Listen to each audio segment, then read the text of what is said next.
Você já acordou com dor na mandíbula, dor de cabeça ou percebeu que seus dentes estão desgastando sem motivo? Pode ser bruxismo. E você nem sabia que tinha. Vamos entender melhor o que é isso e como tratar. O bruxismo é o hábito inconsciente de apertar ou render os dentes, principalmente durante o sono. É um distúrbio que afeta milhões de pessoas e pode passar despercebido por anos.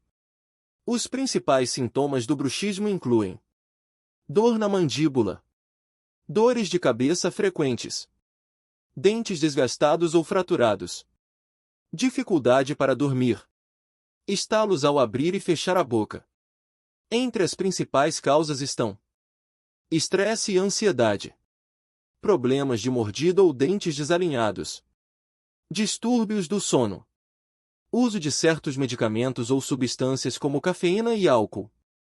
Como tratar o bruxismo? O tratamento varia de acordo com cada caso.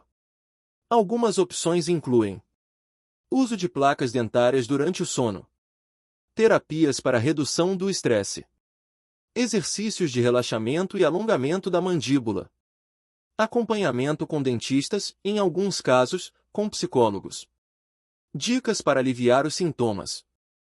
Evite cafeína e álcool à noite, faça massagens no rosto e pratique técnicas de respiração antes de dormir. Pequenas mudanças podem fazer uma grande diferença. Agora que você já sabe o que é o bruxismo e como tratar, que tal compartilhar esse vídeo com alguém que pode estar sofrendo com isso e nem sabe? Se inscreve no canal e ativa o sininho para mais dicas de saúde como essa.